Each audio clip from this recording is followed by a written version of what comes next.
the most important thing in this industry.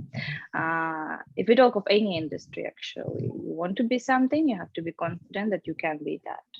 I have been learning different religions. I have been learning different perspectives. I've been to so many different churches and temples and so many different places. My modeling career started when I was 15, and my acting career started when I was 16.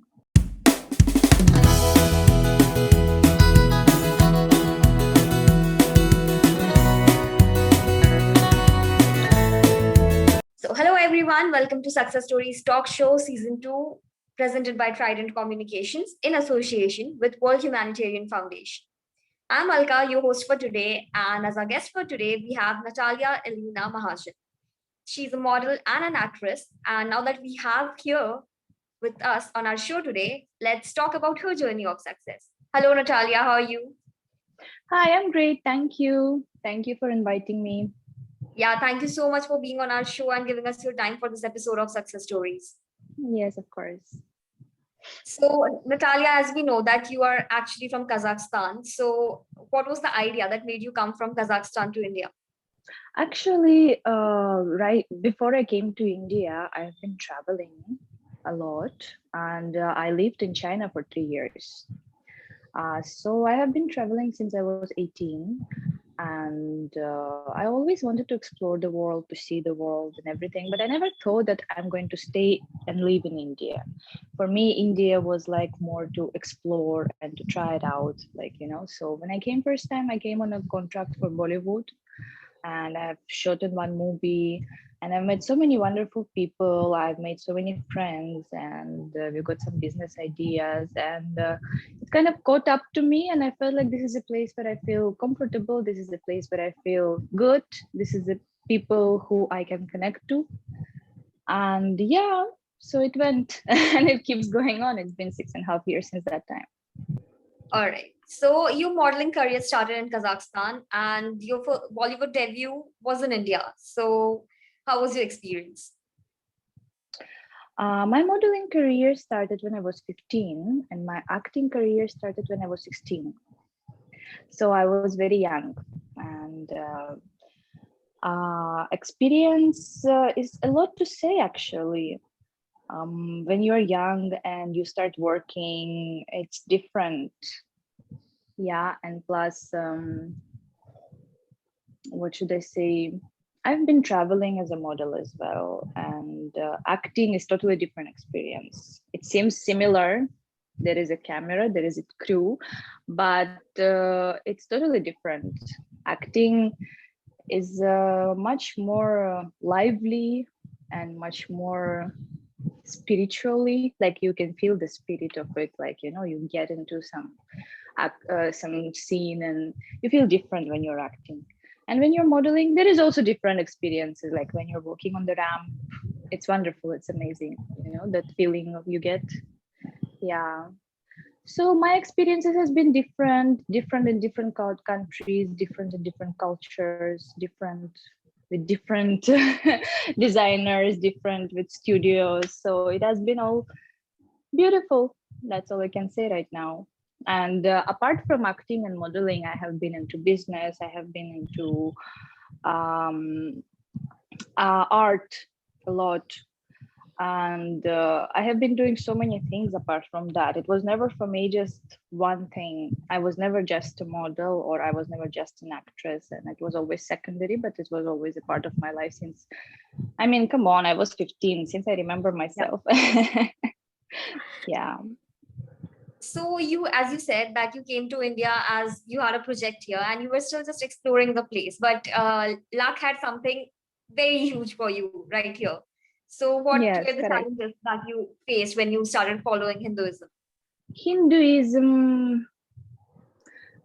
Hinduism came across to me in a different way. I didn't come to India to find spirituality. I didn't come to India to find guru or anything like that. I have been spiritual since I was a kid, and I have been learning different religions. I have been learning different perspectives. I've been to so many different churches and temples and so many different places. And I have been studying spirituality. And I think by the time I came to India, I was already at certain spiritual level where I have been understanding all the dharma and karma and many different meanings. And when I came to India, first thing I went to temples, of course, to see the gods, to pray. And while living here, I just realized that I am already a Hindu. It is not that I had to convert to become something. I had just realized the way I live, the way I follow life, I am already a Hindu. I completely believe and follow everything that Hindu believes. So then I just said, okay, let me just convert and have that document certificate that I am Hindu, It was just a paper matter. But otherwise, I was Hindu long before I came here. All right. It's all in the destiny. And after you came to India and you were here, you tied knot with Mr. Rahul Mahajan. So how did you meet him? So we have met, I think, in 2016. Yeah, at that time, me and my friends had a business, and we had a chain of restaurants. I was a part of that business, and Rahul came to one of my restaurants where we have met. Yeah, through friends, basically. Yeah, some of the friends invited him, and we've met like that. And since then, we've been friends for a long time. We've been in touch, but we've been just friends because there was age difference, and I mean, life is life. We weren't really like close, but whenever we would meet, we would talk for long and we would spend long time together. We found each other very interesting to be in the same company. So that's how it started. It started with a great friendship. Then when I had certain issues with my business, when I had issues with my friends and family, and I have been facing certain issues, Rahul has been one person who helped me with everything. He was just there for me. As a friend, he was there for me in many ways. So that's how I realized that he's not just just a good man, he's a good friend, and he's the person who will be standing by you, who will be there for you no matter what, without asking anything in return. So that's how I came across Rahul Mahajan. And then when he proposed, I think he proposed me the first day he met me, actually. He said, I want to marry you. And I was like, no, I don't know you. And then he told me, you'll see one day you'll marry me. And I'm like, I don't think so. I don't know you. I just met you and you're telling me you're going to marry me. Like, what's wrong with you? Yeah, but the time has passed, and when he finally actually proposed, I was like, yeah, this is a man who I can trust. This is a man who is there for me. This is a man who is a good friend of mine. This is a man who I know well. And if this means living in India, I'm already living in India. So yeah, that's how it happened. All right. So you said that he's been there with you in all your ups and downs, but sometimes we have to deal with them on our own. So when it happens with you, how do you deal with your ups and downs?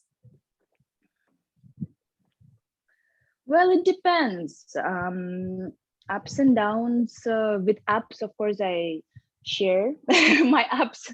I share with my family and friends, and I'm happy to celebrate them. And when there are downs, it is a different thing. I deal with them according to the down, if there is something to immediately to decide, I decide immediately. Actually, most of the time, first of all, when anything comes as an issue, I look at it as a matter. Okay, this is a matter on the table and I have to decide it. And first I decide, I make a plan, I make decision what I'm gonna do. And later on, after that only, I cry. Because I don't let my emotion carry me away. I first make decisions. I first make a plan. I sort the issue and then I cry. Yeah. Crying also very important. I mean, living through your emotions matter, but being practical in life matter maybe more at first when you're dealing with issues. Okay. So that's about you dealing with them. But if you have to name someone who has been your constant support and inspiration throughout, who would that be? Of course, there is my family. I got a lot of friends. There is my husband, and I cannot really name one person because I've met so many people on my life journey, and I have had so much of greatest support. And I believe every person you meet is your teacher on your journey, you know. So if you ask me, I say the person who's in front of you is the most important person at that present moment because all we have is present. I'm a very spiritual person, so I will always go into philosophy of spirituality if you ask me any question. Okay. Otherwise, I believe in God, and if I need inner conversation, I'll talk to God. I'll pray. Yeah, I'll pray to different gods, avatars, and I always feel the support within, actually, from the greatest power. And who would you say supported you the most while you were like dating Rahul and you were not married to him? I have always had support of my family. I have always had support of my friends. It's always there. I am very lucky that way. I have a big family and I have a lot of friends. Yeah. So I always had a support that way. Maybe it was support from very far away. Yeah, it's not like somebody is there next to you all the time. No, it's people on the call. It's people who are thousands of kilometers away, but they're there. That's important to know. All right. So now that you have spent some significant amount of time in the industry, and a lot of people, these days want to pursue a field in this same industry. So what would you suggest them? Like, what are the challenges that you faced? Confidence, the most important thing in this industry. If we talk of any industry, actually, you want to be something, you have to be confident that you can be that. I believe in any profession, but especially if you talk of acting, especially if you talk of profession when you have to be a face, like you are a host, you have to be a face of the show, right? Whenever you have to be a face, your face has to show confidence. I believe, especially in these professions, first thing that matters to learn who you are, matters to work with the psychologist to understand how to deal with things, to understand how to keep your face up, you know.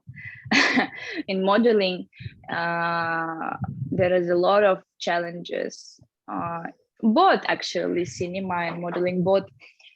You have to go to auditions or castings, okay, and you have to compete. You have to compete, and you have to not become a bad person in the competition, and you have to not to lose the confidence in that. That is what is the most difficult part, actually. Will I get this audition or will I not?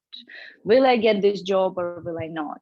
Or in modeling, I used to be in the situations where I'm alone in the room with thousands and other girls, thousand another tall, good looking, beautiful women. And you're competing with them for a fashion show where they need only 20 models. 20 out of 1,000. What are the chances that you're going to take that show? And everyone is so stressed out and everyone wants that show. How? It's like, that can be really flattering. But confidence, if you're confident enough, you need to be confident that whether if this is meant for me, this is going to happen with me. If this is not meant for me, it doesn't mean something is wrong with me.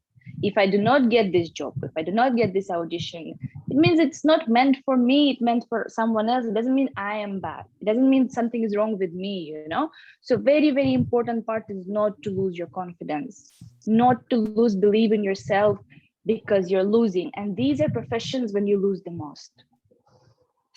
When I lived in China, I used to work hard work, like, work hard as a model. I could have 10 castings per day. 10 castings, for example, for 10 different fashion shows in one day. You start at 6 o'clock in the morning and you come back home at 12 o'clock in the night. You spend all day driving around the city, going from one casting to another. You're eating lunch on the go, and I don't even know whether you have dinner or breakfast. You're just snacking out something because you keep traveling and going from one casting to another. And that's how actually modeling works. You have to keep going for these castings and auditions. So 10 times a day, I would get opportunity to lose or to win. And like that could go every day for months. Every day for months. If you're not having work, then you have casting. And every day, 10 times a day, you either lose or you win. So imagine that is a lot of stress. That is like, oh my God, it's like hell. Like, and you go over there. And for example, if you put on a little bit of weight, in modeling, it's catastrophe. You cannot put on weight when you're a model. You cannot eat extra. You cannot do anything. And you have put on little weight. You have a little bit tummy, or maybe your hips a little bit bigger than required. And you're entering the room, and there are those slim, skinny, perfectly fit models, and you feel, oh my God, I'm shit. I hate myself. I am so fat. Look at me. I put on 2 kg. I'm so fat.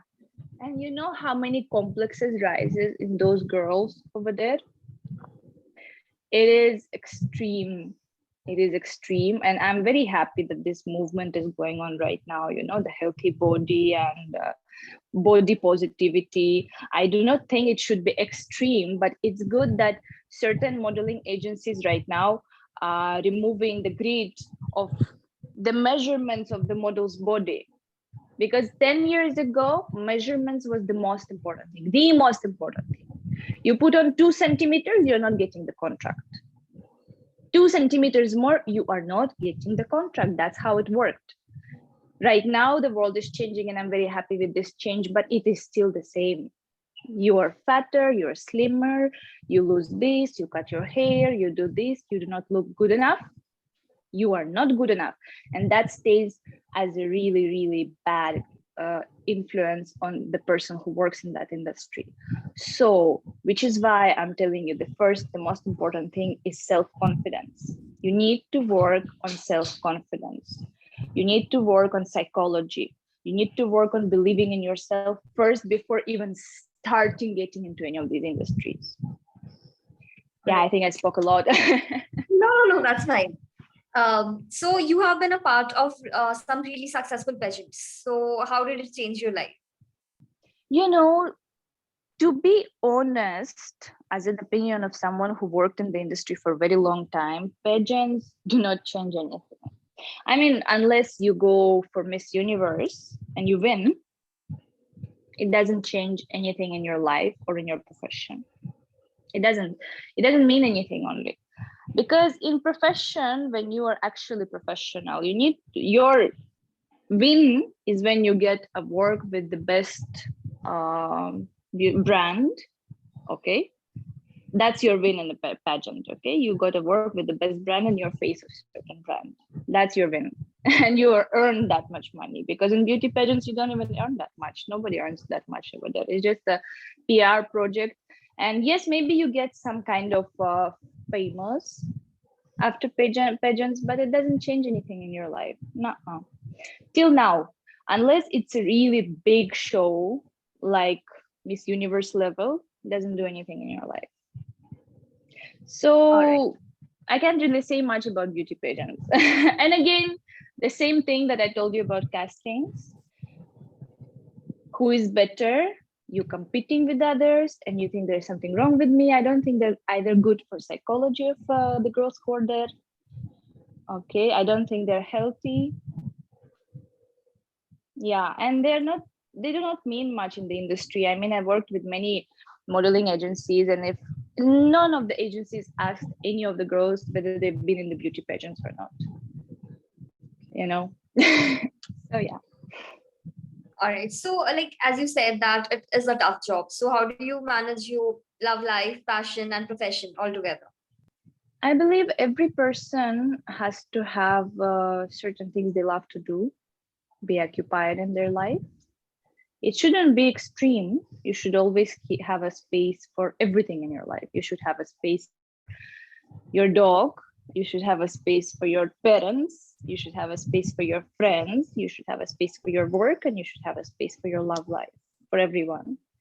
And you should learn to balance it out, that nobody misses out of this. And all of these parts of your life, your parents, your friends, and your partner, should also respect your time, that you need to give your time to these places as well, right? So it should be balanced, and I believe if balance is found, then everything is great. Okay. So, would you like to let our viewers know a little bit about any of your future plans or projects, be it business or in acting or modeling? I can't really say as of now. I do have a few projects, but I'm not opening up right now yet. I can only say that I am very seriously planning the art exhibition by the end of this year of my paintings. And you'll see me soon in different projects. That's All all I right. can say for now. Wish you all the very best for all your upcoming Thank you. projects. So, are there any unforgettable moments in your life that you'd like to share? Unforgettable moments of my life. There are many, actually. You know, there are so many of them. You know why? Because I live in the present moment. And when you live every moment to the fullest, then life is not same every day. There is something different every day. I mean, I remember day before yesterday, I've been painting and I've been so happy the way my painting is coming out, that emotion I cannot forget. Unforgettable moments in life are those where we feel ourselves at most, where we feel at the highest. Those moments we remember. So there are so many of those moments when you are aware in life, when you feel happy. So of course, there is my wedding, there is my graduation. If you talk about the most important things and points, right? There is the time when I spent with my family. There is the time when I met my friends. There are so many of those moments. I cannot really relate to just one and say, yes, this was life. No, life is right now. All right. So since you have traveled around the world and our associated partner is World Humanitarian Foundation and they are like working towards women empowerment. So what are your views about women around the world? I love women about the world. You know, there is a belief that our universe contains 70% on feminine energy and only 30% on the man energy. So, and you know, the female energy is a creative energy. It is creation, and we create, right? Yes, throughout the history in last few centuries, what we know, women has been undermined, and right now the empowerment going extreme, because when something has been undermined for so long, you need that extreme to put it up, you know, to just at least balance it out to the same level. But I believe in equality and I believe in respect, right? I think every woman should be respected the same way the men are, and men should not be undermined next to the woman. It shouldn't go extreme way. You know, we should be equal. We should stand next to each other and respect each other. That's what I believe. And I love women around the world. They're beautiful and they're talented. Same as men. There shouldn't be this very strong line of definition. This is man, this is woman. Yes, I stand with women. Yes, I stand with men. And I believe they should respect each other. And me being a strong woman, first thing I'm telling you, I respect men. I'm not going against men because I am voting for women empowerment. I want women to be strong. And I would love to do a lot of work for women out there to be stronger. Even my painting collection, what I'm doing right now, I'm painting goddesses to empower women. And I am writing a book on women empowerment. But very, very important point that I would want to say to the world, in all this run to empower women, do not forget to respect men for all they provided for us through centuries and for all they are. That's a really lovely thought, actually. And all the very best for your book as well. Thank you. And now that we are coming towards the end of today's episode, so there's this one last question that since the name of our show is Success Stories, so what is true success for you? You know, life has to be contempt. And it is not just profession, it is not just love life, it is everything. So, first of all, you need to know who you are. That's part one. When you found yourself, who you are, what you are, you feel content at one level. Then you need to find a partner in your life, love life, right? That's second level. You need to have a great relations with your family. That's a third level. You need to have a great circle of friends. That's level 4. You need to be successful in your profession. Okay, in something that you do, something that you love to do, that you earn. And there is one more level. You need to be connected with the world globally. That feeling that we feel when we connect globally on a global level with nation, with country, with the world, with women around the world, globally, that global connection. So when all of these puzzles add up together, add on, then the person is successful. All right. When everything is covered. Okay. Yeah. So before leaving, is there a last message that you want to share with the viewers? I would love to share so much with the world. I can only say if you loved my interview, please follow my social media where we can get connected more. And it was lovely. Thank you. Thank you for inviting me. Thank you so much, Natalya, for giving us your time for this show. Yes, my pleasure. And thank you so much, everyone, for joining with us today and watching this episode of Success Stories Season 2. Stay tuned for more such success stories every Monday, Wednesday, and Friday. And please do not forget to subscribe our channel because otherwise you won't be receiving the notifications. So yeah, till then, till the next episode is out, just stay safe. Bye-bye.